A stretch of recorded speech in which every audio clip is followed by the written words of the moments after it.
Welcome in the Bobby Carpenter Show and super juiced for a huge Super show. juice. Today, it's a big Tuesday. We got ourselves Bill Bender here this afternoon. Can't ready to rock with him. Of the Sporting News joins us every single Tuesday.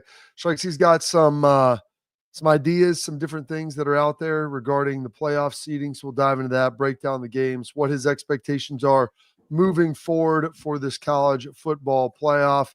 Going to dive into some more of the games, the projections, break down this Northwestern game a little bit, talk some big picture stuff of some games that went down. There's some unbelievable headlines that we've got for coming around college football, but I want to start with this, Schlegs, as we look at college football, we look at Ohio State. It's just been announced Indiana's going to be noon. 6 days out, they tell you, they can give you the heads up of when the schedule is going to be and when the games are going to be played. That's the absolute latest they can do it. So Michigan obviously is going to be a noon game, as always. So you got Michigan, Indiana, Northwestern is going to be on BTN. Purdue is big noon kick. Goodness gracious. Oh, Penn State, noon kick. Nebraska, big noon kick. So many nooners. Marshall, big noon kick, if I'm not mistaken. You know, they've just had so many big noon kicks. And you start looking, their final 6 games, Schlegs, are going to be big noon kicks. If you want to throw that up, Pat, on the top of the chat there, that we can put in the big noon stuff about how many noon games that Ohio State's had. And here's the reality of it. You know, when you see, it's like, scoot back. Did you look like you're eating the camera again, man? I just love it, man. I love the camera. I love just. Listen, I'm dude, trying to match your face. Maybe your face has got bigger. Have you put on some LBs? Have you put on some LBs? You're scaring the folks, Schlegs. But the reality is, like, when you look at this and you see how many noon games they've had, and now fans are up in arms and they're upset about it because I think people thought Indiana, it's like, that's a bigger game. We don't need it to be a night game, but maybe at 3:30. Sounds good, that mid-afternoon window. And the fact that Purdue, everybody's sitting there watching, and if you heard Gus Johnson on the broadcast, it was something less than enthusiastic. And I get it. Does he want to call 45-0 beatdown? Like, that sounds absolutely terrible. But he didn't have that same juice, that enthusiasm that he normally has. And so now fans are starting to get upset. And I'm with you. I think Purdue should have been a noon game.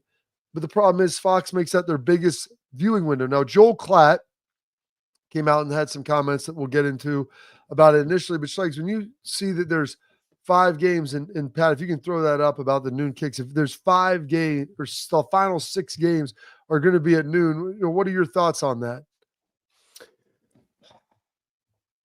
It's hard because Penn State, you like the environment. It's a big game. Would it have made an impact in that game for Penn State? I don't know. I think our guys were prepared and ready to go regardless of what time slot. I understand the thought of, and here's the other thing, guys, when you look at the schedule, did anybody think that Indiana, the week before the Michigan game, was going to be that big of a deal? No. Indiana's different this year.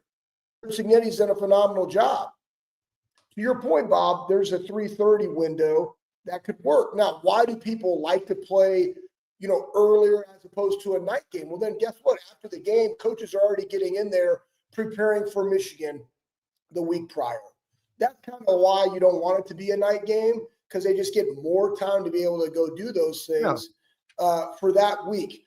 I think the problem that the big noon has is that they make that game their premier game, whereas College Game Day does not. And normally, wherever they are, I believe they were at the Penn State. This is earlier in the season, Penn State, West Virginia. It might have been the 3:30 game, or it might have been the noon game because they had weather delay. Sometimes it's the night game. Well, this past week, Schlegs, they were out in, was it in Lubbock or Texas? They were at the Texas Tech, Colorado. Yeah, Colorado, 3:30. So the pregame show was there, but yet they still put Ohio State in that window because it's really tough to play Central time game times on that for noon because it's 11 a.m. there. Yep. And so you're really going to hurt your I guess, in-game experience. You're going to get people to view in, and that's part of it. And this Indiana game doesn't need to be at night, but like the fact that there's no 3:30 windows in there, I guess I go back to the fact that everybody complained and no one liked the Nebraska slow start, kind of lethargic feel. But that's what you get when you have a noon game. And to me, like, it's hard to have that type of energy in the stadium for a game that's a little bit bigger and it's got a nice brand on there. If it's just going to be another noon kick, people want to be able to come down, get their tailgate set up, have some drinks, have some food, relax, and enjoy the kind of start to the kickoff. I love one big night game a year at home. I think that's great. Give me a couple 3:30s and then give me the snoozers at noon. But every single one of them has been there. And I think people lament the fact, like, dude, you're up at 5:30, 6 o'clock to go down there, get your tailgate set up. People probably aren't getting down there till 10, but then you're heading into the stadium at 11 to see the band. So you don't have near the same juice that you normally would have. And it kind of, I think, is beginning to wear on folks when you do that 6 weeks in a row, Schlegs. So you're saying that we need to make sure that our guys have juice because they're playing in it, but yet the fans. Yeah, but still, like, the environment for the fans, just it's not as good. Like I agree. I mean, like we already know that there's an issue at Ohio State compared to the Texas A&Ms of the world and the LSUs and even the Alabama night game. They got laser light shows going during the games. Right, like that juices you up. They get them juiced up. They get the guys juiced up because they're playing. Trust me, I get it. Like the old sentiment that we'll just line up in a parking lot and play. Me, I would rather play on a grass field right next to a Waffle House, so I don't have to go that far for my post-game celebration. I just go right in there, boom, raise my A1Cs up because I'm going to lather up those waffles with just an entire thing of syrup. Right? I'd rather do that. That would fire me up like, hey, you grade out a champion, you go to Waffle House. But I know that everybody has different things that they're playing for, and they want a different experience in the game. I get it. Now, here's where I would go with that. Why is it then that Ohio State has to be the one that carries the weight of the big noon all the time? It's the biggest brand. Let's not kid ourselves, guys. It's the biggest brand. That's why they slayed them there. They made that their premier game. I don't think you have to put it on that. I think it could be big noons there. They're going to go play at noon. It doesn't necessarily have to have those people on the call. But you look at the NFL window. You have your 1 o'clock games, and you have a couple of your marquee 4:30 games, 4:25 games, and then you have the night game. Why can't we have that same setup? That's all people are asking, and I completely agree with it. Because the Fox gets, before when ESPN had the tier 1 rights, you could only pick a certain team so many times. But I guess Fox, there's no limitation. And so when they get the number one over their number one pick of the weekend, 9 times out of 10, it's in Ohio State. And so this is the problem. So, Joel Klatt, kind of without, I guess, just hearing the noise on social media, has come out and said, hey, Fox looked at the noon games. That noon window was underserved. They wanted to make that the premier window. And in doing so, that window has 7 million people now viewing those games. But it's just a bad window. And the reason why it was never really big before is no one put the big games in it. And he can say it's the biggest window of the day, but it's not. If you pull Ohio State out of there, that's where there's a bigger issue. And so this is one of the things that you look at, and you start to see, like, there's just these massive issues with where you're putting those games, and it's all Ohio State. And so this is what J-Book, put out there. It's like, hey, if Ohio State is going to be the Big Ten's whipping boy just to put in there to garner ratings for Fox, it shouldn't be. I've never been a fan of this, but if this is what's going to be the case and they're going to be the ones carrying the water each and every week, you should be getting a bigger share of the pie. Well, that's what Mick says all the time. Don't just drink the water, carry the water. We've been carrying the water. Here's the other thing, too.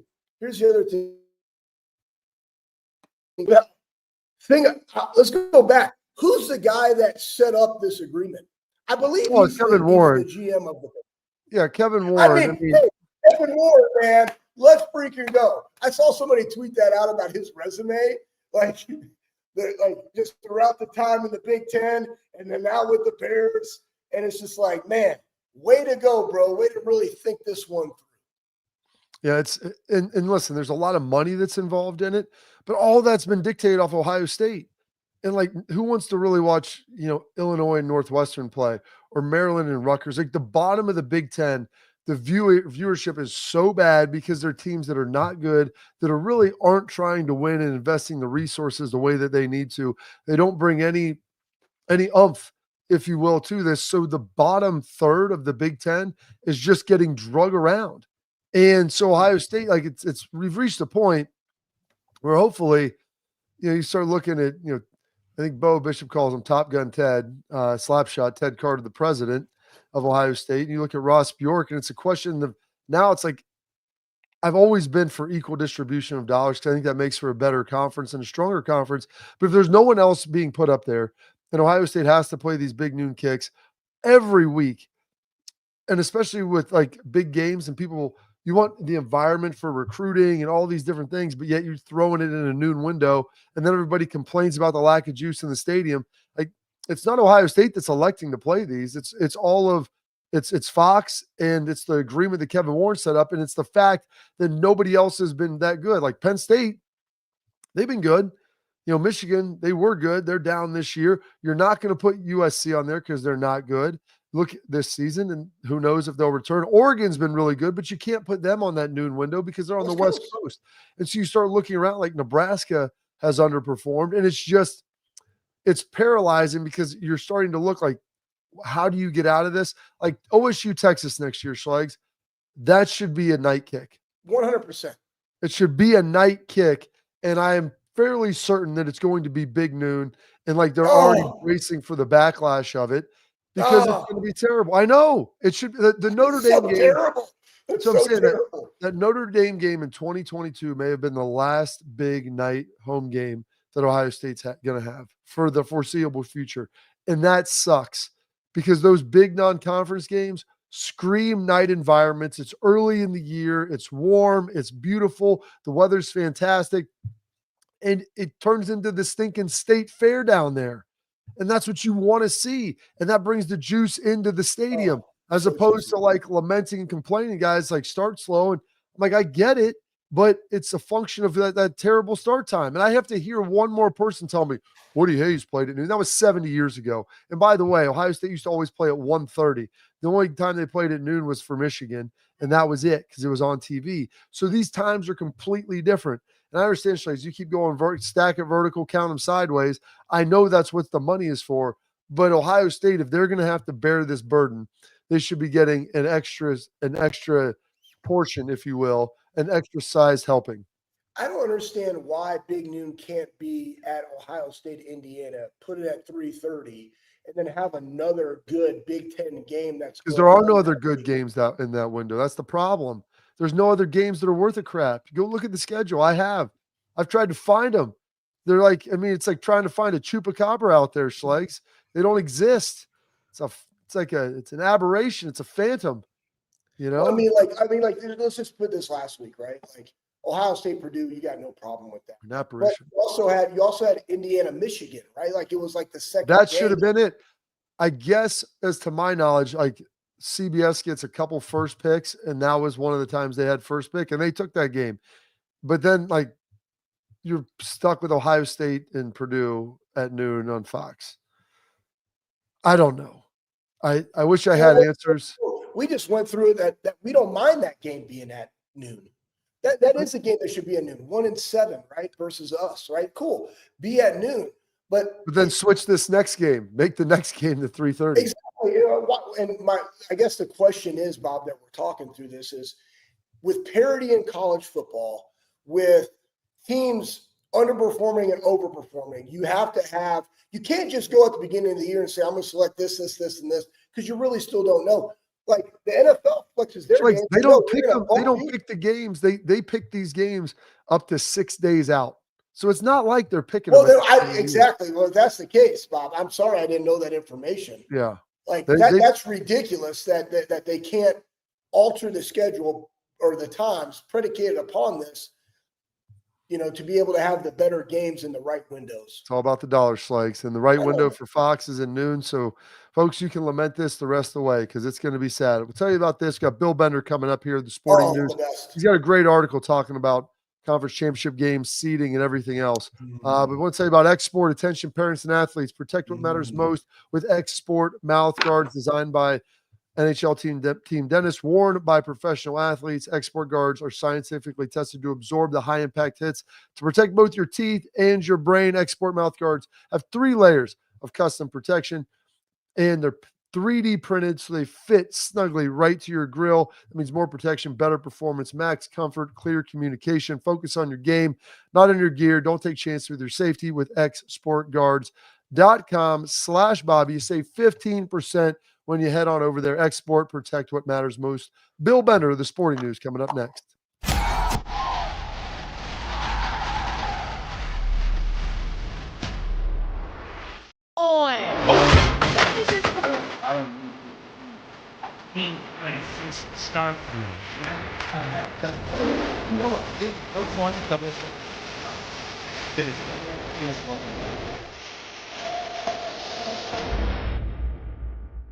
The Big Play Sports Network.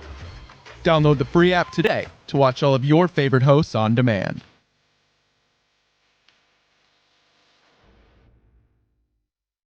I'm Garage Beer, and this is Bobby Carpenter.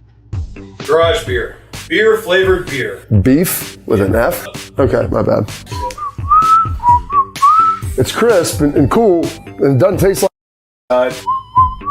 I'm Bobby Carpenter. I drink in garages because my wife says I don't belong inside. If you like a cold breeze on your bag, drink Garage Beer. It's American, and so can you. Garage Beer. Beer flavored beer.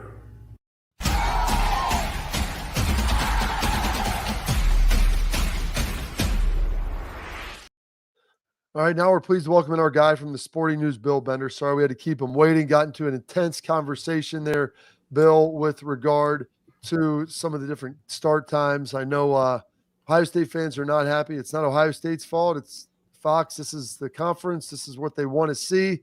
But you would like to see some of those night games with the laser light shows that we see out in the SEC. Yeah, my opinion is that the Indiana game should at least be at 3:30. As writers, we kind of like that 3:30 window because you can watch the noon games, you get locked into the 3:30 game you're at, and then you have time to catch some of the prime time, if not late night game. But, for Ohio State, your point is well taken. They are bearing the brunt of that noon kickoff. Not the brunt. I mean, it's good exposure, but there haven't been a lot of great noon games other than Ohio State out there. So, I'm a guy, traditionalist like you guys a little bit, that you're used to seeing Purdue and Illinois in that noon window, and it was famous for the Beth Moen specials, but I enjoyed watching them. Ohio State should have a 3:30 a game in that window, especially the week before Michigan. All right, Bill. I know Bob's going to get into the college football playoff. He had a great article. I want to go over this first. Let's talk last week. Miami goes down to Georgia Tech, and I like the way that Bob articulated that, playing with their food. Georgia gets beat by Ole Miss pretty handily. Colorado's doing its thing. Alabama just beats down LSU at night. All right, what's going on now with the college football playoff? Because you got Colorado sitting right there. SEC's up for grabs. The Big Ten, you're getting 4 because now you got Indiana ranked, like having a 93% chance of going to the college football playoff because all they got left is Ohio State and Purdue. Give me your take on this last weekend.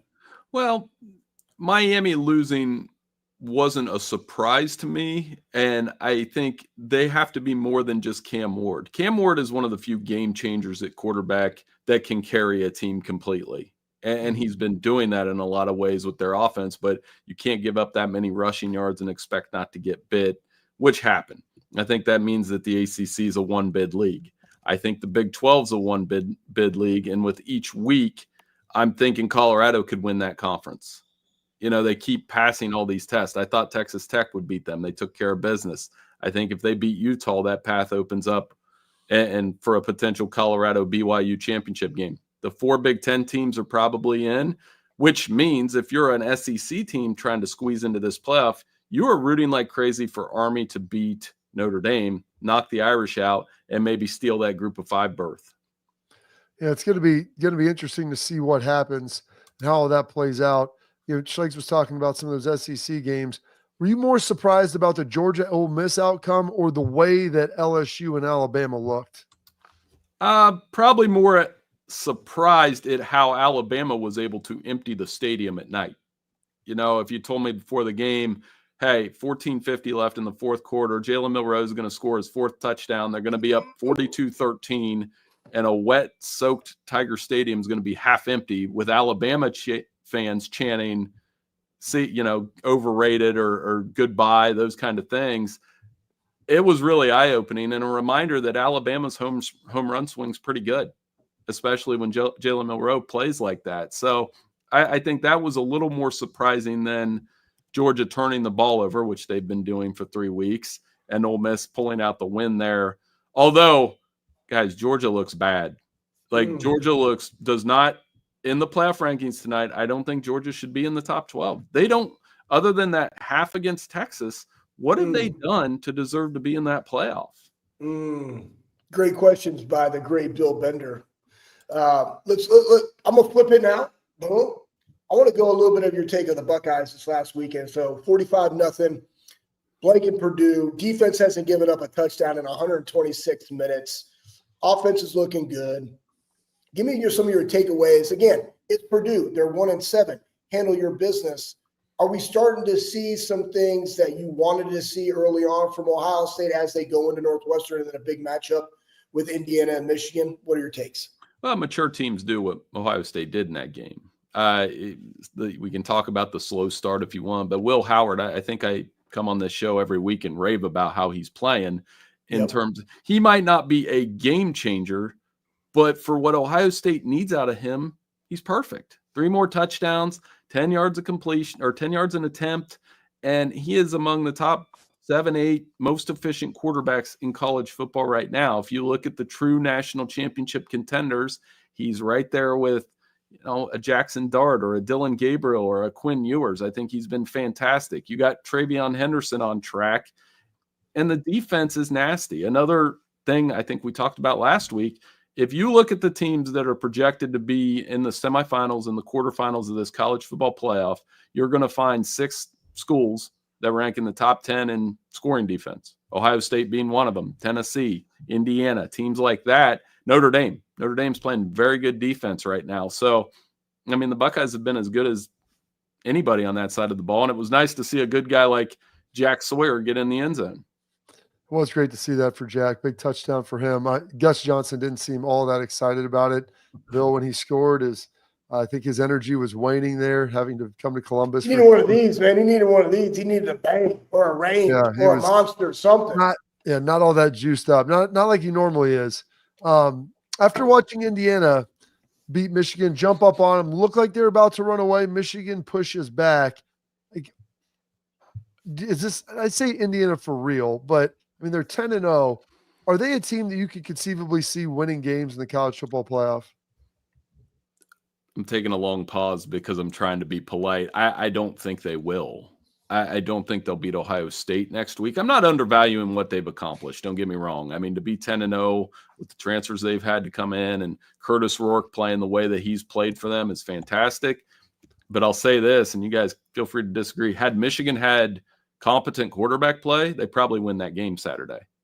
They probably do. I mean, the way that they came back in the second half, had a chance, and their defense pushed around Indiana's running game a little bit. So I'm seeing Ohio State win that game next week.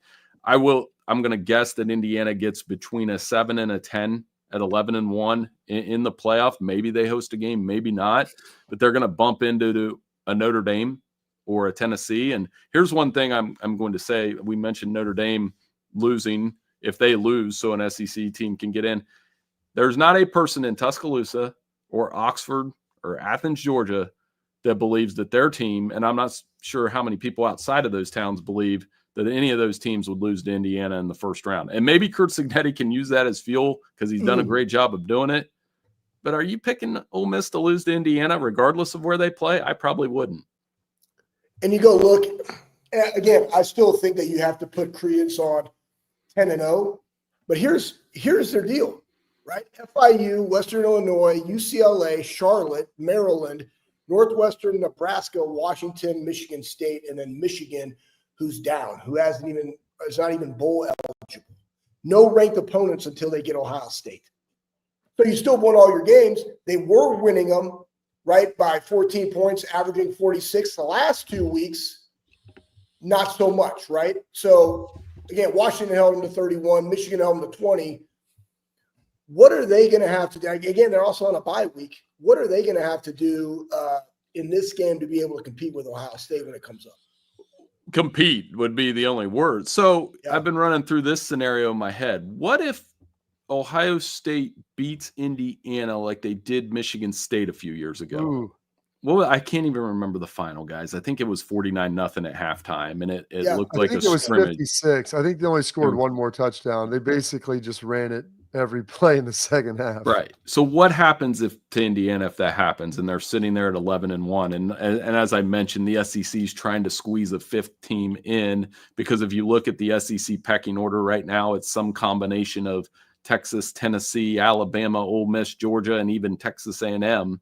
That the outcry will be very loud if that happens. So I think for Indiana, they have to compete in the game. They don't have to win the game to get in the playoff, but they do have to compete, because people will look at that resume that you just listed off, Schlegs, and say, is this really a playoff team? But I would say, kind of like the 2020 game, they go out and compete. They might not win, and I don't think too many people are going to pick them to beat the Buckeyes if the Ohio State's defense continues to look like that. Yeah, that's the one thing is they just can't get obliterated by Ohio State. And I think some of it, Bill, was exposed a little against Michigan. They play really well as a team. They're really well coached. But I don't know if they have some of those big-time playmakers, those elite athletes. And so when you put them in a situation and you watched Michigan's D-line get after them a little bit, I think what you said, Bill, if you simply swapped quarterbacks in that game, I think Michigan probably wins that game by 14 points. Correct. And that's been the thing with Michigan that's not going to get solved this year. It's not going to get solved against Northwestern or Ohio State, or if they beat Northwestern in the Guaranteed Rate Bowl, which is where I believe we have them projected. But Curtis Rourke is a difference maker for them, and the running game is solid. I have been impressed with Indiana's defense.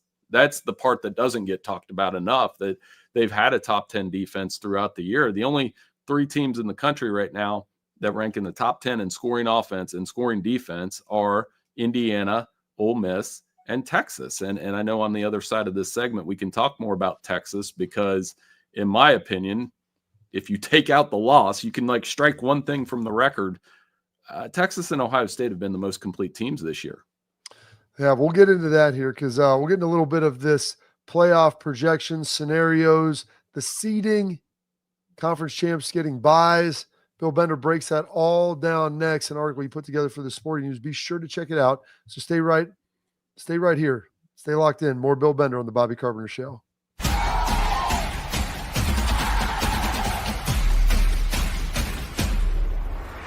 We were called soft last year. You don't want to be soft, especially when you come to the playoffs. So that's going to be a process throughout this season of establishing us as a harder team here in the.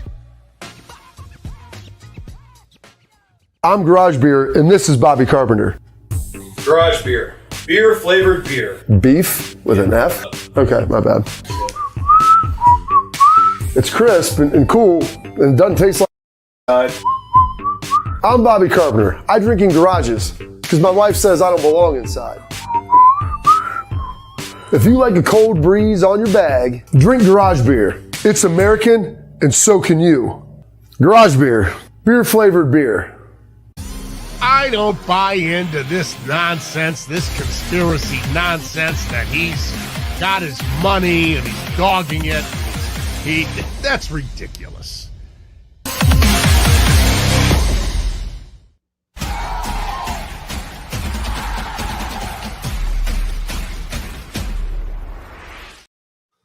Back in the Bobby Carpenter Show, more with Bill Bender of the Sporting News. Give him a follow on Twitter at BillBender92, and always puts out some great stuff, Bill. And we're looking at this earlier. We've talked a little bit about this throughout the year.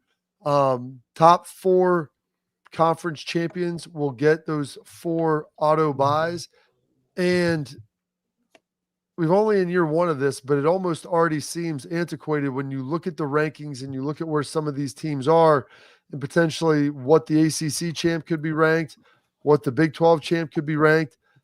I'm all for those teams getting representation in those conferences, getting someone into the playoff. But I don't know, Bill, if you give them that bye, how much does that actually change that power balance when you start going through the bracket?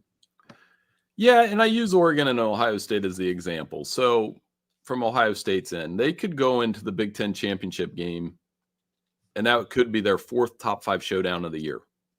But if Indiana stays in the top 5, which they will. Oregon, same deal. Oregon could be number 1 through the entirety of the playoff rankings and play Ohio State at number 1. And then you're going to tell me that loser should go down to number 5 because of automatic berths. I think this is the biggest flaw in the system, other than not giving the quarterfinal teams a home round or a home game on campus, because we don't do this in basketball. I was explaining this. This isn't like the NCAA tournament. A couple years ago, Virginia, Duke, North Carolina all had number 1 seeds, and not one person was like, oh, that's horrible, because the ACC had the best basketball. The Big Ten and the SEC have the most depth, the best games, and they probably should have the top 4 seeds in the playoff if the rankings show that. I don't know why the rankings in the bracket don't match, and that's going to be something we continue to complain about. Man, my follow-up question is why? Like, why didn't anybody think about this? Because you look at the ACC, you're going to potentially have SMU playing Miami, right? Like, SMU's going to go. They're going to get a first-round bye. I will say, okay, SMU, Indiana, SMU, Penn State, no way. SMU, Ohio State, no way. SMU, Oregon, no way. But yet they're going to get a bye. Makes no sense. Why were they not? Here's the real question, Bill. Did they not use a whiteboard and have monsters when they started putting this together? Because you're right. It makes no sense that the quarterfinal game is not an on-campus game. That should be amazing. That would be legit. Then you're still in the 4-game, the 2-game playoff of the semifinals like we had previously. They just want to make money. So why didn't we do that? And why don't they give the top 4 teams a bye? Why do you think they did that? It's this interest of fairness, and football's not a fair sport. No, it's not. It's not. From Division I to Division 7 in Ohio high school football. It's not fair. So why would it be fair at the highest level of college football? Here's the other part I don't like about it is there's this theory going around now that it's advantageous to be like the number 5 seed, because you'll play the group of 5 team theoretically, and then you'll go play the ACC or the Big 12 champion. If you were Ohio State in this situation, for the sake of the argument, you're going from playing Boise State or Army at home at Ohio State, then you're going to your next round game, which would be at this point SMU, which you're winning that one, then you'll face whoever. The drawback to that argument is, of course, in the NFL, the wild card teams only won the Super Bowl 7 times since 1970. It's not easy to win 4 football games, but the fact that this theory even exists is annoying, because they're telling us we're not seeding these teams properly. I think if it called for it at the end of the year that Oregon, Ohio State, Texas, and whoever is the runner-up in the SEC, maybe Alabama, if those are the 4 best teams in the country, seed it properly and then go from there. Who do you think the 4 best teams are right now, Bill? Well, I would say Oregon, Ohio State, Texas. I mentioned them in the first segment, how I think when they play the way that they did Saturday, I was impressed with how they knocked out Florida so quickly. Now I'm hesitating, but I should put Tennessee there based on resume, but I would probably put Alabama there based on what we saw Saturday night, that when they play like that, they can beat anybody. And can you say that about anybody else right now? Like, other than Ohio State, Texas, Oregon, I would put Alabama in that class, but with the understanding that because they have 2 losses, they will probably end up as a 10 seed. Bill, and here's another thing in this entire equation that we're not taking into consideration. You got a conference championship game. So now Ohio State goes and they play Oregon, right? Now, Oregon just played that game. Now they got to go over and play somebody else. And that could be and again, it's about getting hot at the right time when you go make a run. Go look at us in 2014. We had to go out there and blank, Wisconsin 59-0 to jump 2 teams to get to 4. But we got hot at the right time, right? We were gelling at the right time. Potentially, right? Alabama, 11 or 12 seed, like that. Bro, you want to play that one, right? If Army wins, who's that other team you're going to play? Probably somebody from the SEC, though it's at home, after just playing another top 2 matchup in a Big Ten championship game. Like, they're doing no favors for anybody that gets to the conference championship game. Why didn't they think about that? No, I think the conference championship games, as we go on down this path and maybe even add more playoff teams, to me, they're obsolete. And I always use the NFL comparison. As you guys know, you can see you can't see the Green Bay helmet behind me, but it's there. They don't play an NFC North championship game after week 18. The Lions and Packers don't play that. So I think we have an idea. We know who the 12 best teams are by the end of the regular season. If you expand this to 14 and 16, I get that it's about TV and money and revenue and getting a first-round bye and giving somebody a trophy. But I challenged my son the other day. I was like, what's the Big Ten championship trophy look like? They don't know. Most fans don't know. It's the same as college basketball that, yes, those conference tournaments are fun for the MAC and the Southern Conference, but for the Big Ten, you put 6 more games on your guys' legs. I don't know. I think they're going to become increasingly obsolete as we go down this playoff path. All right, Bill, I'm going to ask you this. I think I asked you this last week. I'm going to ask you every week until Selection Sunday. And we do have rankings coming out tonight, so we'll have something else to dive into tomorrow with all of that. And curious to see how those look, because there's a lot of movement and some big game spreads. But the SEC, like, you start looking at their conference and where everybody is ranked and the number of 2-loss teams you have right now and the number of 2-loss teams you could have by the end of the year, especially if Georgia beats Tennessee this upcoming weekend. Bill, who are the 4 teams that get in your mind in the SEC right now? I think it'll be Texas. I think they'll take care of business, at least get to the conference championship game. I'm looking at the Georgia-Tennessee winner. That's such a cop-out answer, so I'll probably go Georgia. Okay. They get in. If they don't, then if they lose to Tennessee, we can't talk about Georgia next week. Yeah, they're out. Other than that they're out. Okay. And Alabama gets in. You look at their schedule. They play Mercer this week. I don't think they'll lose to Mercer. There's your third. And Ole Miss at 10-2 with 2 3-point losses to Kentucky and LSU in heartbreaking fashion. But that was such a huge win for them because they do profiles, a top 10 offense, top 10 defense. Their point differential is really good. Lane Kiffin, I think they're going to get in the playoff. And by the way, we have them projected to play Penn State. That would be fitting, a matchup between James Franklin and Lane Kiffin. What's interesting, a team that's kind of lurking that no one's talking about, just because I think they just had their most recent loss. But Texas A&M with a loss to a top 10 Notre Dame team. They beat LSU. They beat Missouri pretty good. And if they play Texas really tough, I don't know. I'm curious because I don't even know, Bill, all the tiebreakers for who would be getting into the SEC championship if you have like 4 2-loss teams. That's the other piece. Well, that's something we're going to look at this week at Sporting News. I'm actually doing the conference by conference tiebreaker look. I think Schlegs is going to have to send me a case of energy drinks to get through those. But yeah, you raise a good point. They need to beat Texas, and that would give them a case. That, Bill, God bless you for doing that. Looking at those tiebreakers, that SEC one could get real frothy moving down the line.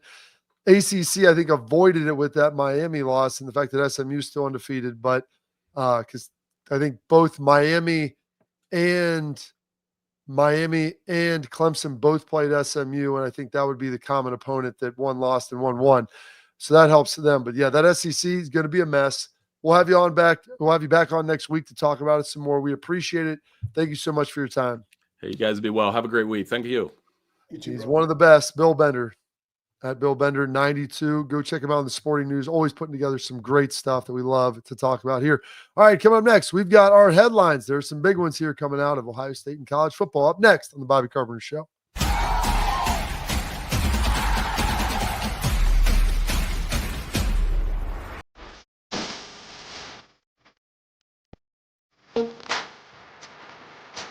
Hey, what's up, everybody? This is Bobby Carpenter. I want to give a huge thank you and a shout out to Affinity Whole Health, the leaders in the testosterone replacement industry.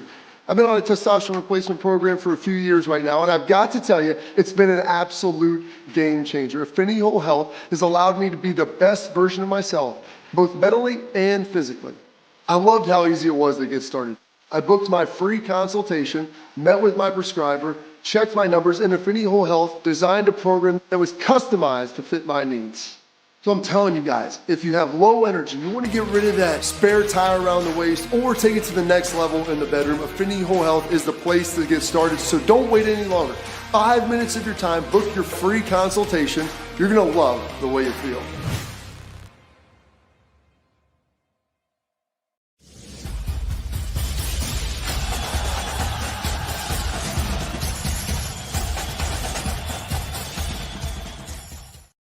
All right, now we welcome into our headlines, brought to you by our friends over at Affinity Whole Health. They've got treatment plans to help you feel better, whether you're struggling with weight loss, low energy, muscle loss, poor sleep. Affinity, they can help you with all of it. Maybe you're just getting worn down. You don't have the energy to coach your kids, run around, do the stuff that you want to do. Affinity can be that answer. They've got TRT programs. They've got semaglutide for weight loss. They can pair them together. So here's how you get started on the journey. You go to affinityWholeHealth.com.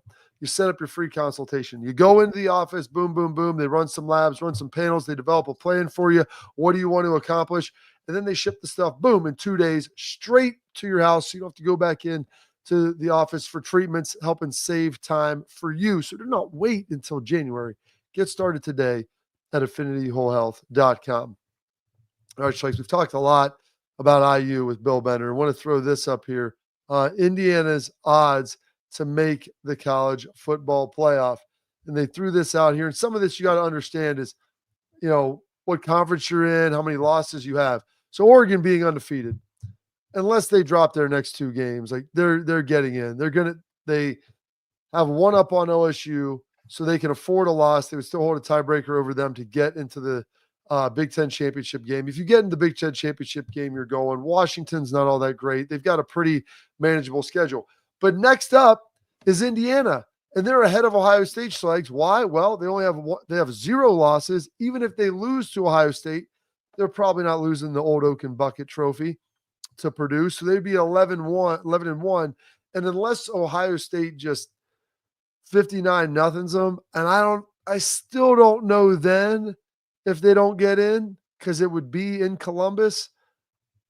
I don't think it's surprising, but yeah, they've got that 1 percentage point better chances of making the CFP, according to ESPN. They're just saying it because it has 1 loss. And I mean, look, their schedule is pretty dismal, Bob. I mean, the real stuff in here is like all the different scenarios, man. Like college football has been so volatile. Like we talked about, man, the 12-team playoff, these games are going to be insignificant. No, they're more significant than ever. And teams, significant. Yeah, I mean, like the ups and downs of like even the Alabama and then the Tennessee. Tennessee came out like gangbusters, and then their offense just disappeared. And then they beat Alabama. And where's Alabama? What are they doing? Then they go and they look phenomenal versus LSU. Well, right? because I don't think LSU knew that Jaden Milroe was going to run the ball, because that's the only. He was like handicapped or something. Like there's no. They must followed have a stat line of 48 yards. yards. He was like an old Peyton Manning, like couldn't run, I guess. I'm not sure. Wow. I mean, 48.5 on the total rushing for him. The over hit by like his second rush, and they weren't even running. People talking about the zone read. Schlegs, they were running like duo, quarterback power, QB lead. I'm like, get out a single high, get the free safety down in the box. I'm gonna force you to throw the ball at this point. Like, no doubt. We're not having anybody deep. Corners play man. Go take care of it. Georgia, though, it's interesting. They lose to Tennessee this weekend. I'm going to be down in Athens for the game. They're probably out of it. They'll have 3 losses. I don't know how they creep their way back in. Notre Dame is most likely going to win out. They'll have that tough test with Army. That's this week, man. That is this week. And so that'll be interesting to see how that looks. And then I want to go to the next one here, Pat, some of the betting favorites. Where is the money coming in? And this is what's interesting. Like, they set the odds, and the odds are bet to try to make sure you can get even money. Ohio State is the most bet team, Schlegs, at this point to win the national championship. Kind of crazy to think about it, when after they lost to Oregon, okay, not a big deal, except Ryan can't win big games. And then all of a sudden you then go to the fact that the Nebraska game was close and the sky was falling until they beat Penn State. So it's amazing how the worm can turn pretty quickly. And then the last headline that I want to get to was our guy, Mr. Kirk Herbstreit, talking about the LSU fans. And this, guys, I don't find anybody out there who goes to college football games, goes to any sporting event, please do not throw things on the field, court, rink, diamond, whatever it is. Like, the Texas thing, okay, it worked. They got a review. Things changed, and it went the other way. They still lost the game, so it didn't matter that much. But, like, are you kidding me? And I'm glad Herbie calls them a bunch of clowns because that's essentially what it is. Like, we need to get it stopped. Hey, somebody's over there. They're throwing, like, coffee mugs at their people. Where are my TPS reports? Boom. That font is wrong. It should be Helvetica or something like that. Strat, right? No, we use Arial New. We use Times New Roman, 12 font, bold. You know, like, guys, like, why? You know, it's an experience. Like, you're going out there, you're not doing anything for your own team. You're impeding upon the flow. So regardless of what team you're on, like, you want people to be in the flow of the game, whether it's good or bad. Like, that's how guys get in the flow and actually can come out and auto-correct some things because of the game, the way the game matures and how fast it's played. It's just a hindrance, and it's stupid. It's people's safety. It's the guy's safety. Right? Absolutely. Number one, it's the dude. What if they miss a can? The guy goes back there, Lathan Ransom, boom, slips on a can. They didn't see it. It was on the play, right? I don't know. I got you. You know what it is? You know what it is? Blades of glory, right? Little chick, boom. Right. She pulls off the stuff, and she throws the little bead out there, and he breaks his leg, and they got to do the Iron Lotus reverse. I know. I get it. I get you. All right. We got Real Truck Tailgate Talk coming up next.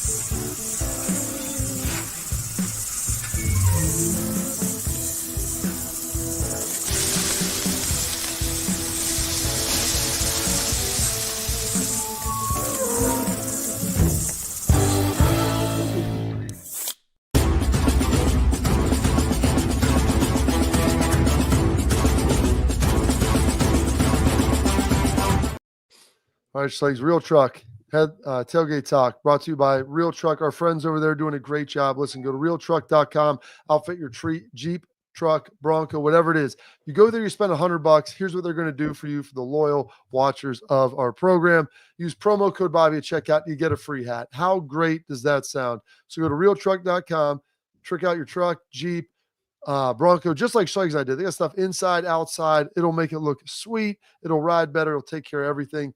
Spend $100. Use promo code Bobby at checkout. Realtruck.com. Get a free Real Truck hat. All right, Schlegs. You said you just watched Blades of Glory with your kids. You know what we have that nobody else has? What? Twin dongs. Remember that, Schlegs. That's a great one. That's a great line. So maybe the greatest line. Exactly.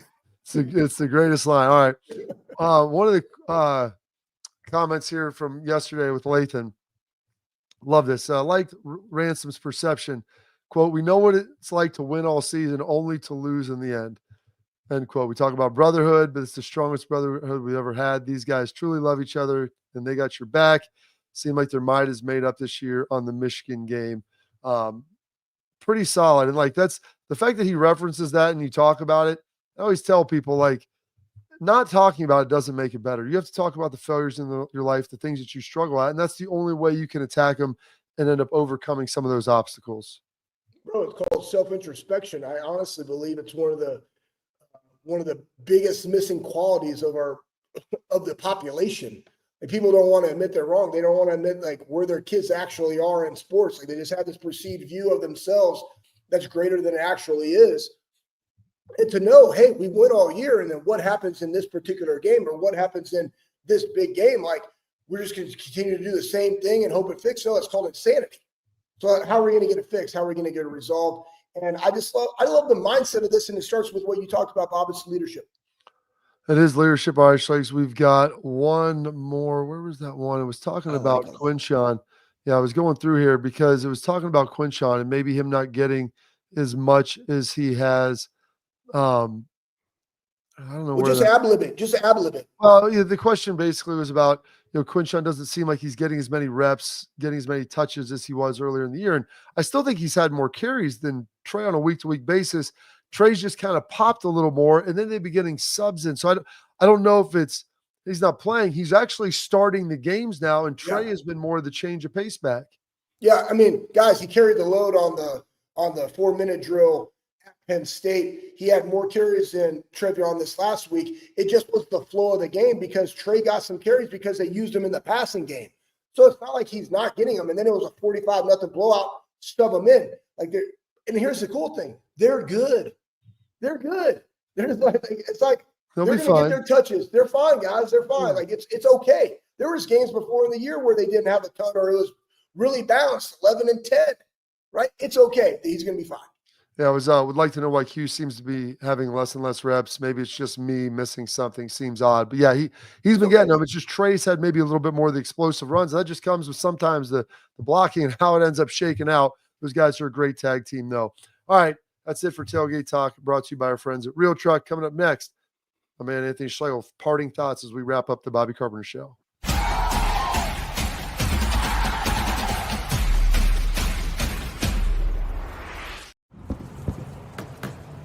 Get the most out of work, life, and all your outdoor adventures with top-selling upgrades for your truck. Guaranteed fit, free shipping, easy install, expert support, and thousands of dealers just a click away. Bring your truck to life. Real Truck. Upgrade today and save between $50 and $400 on select Real Truck products. Visit realtruck.com/specials.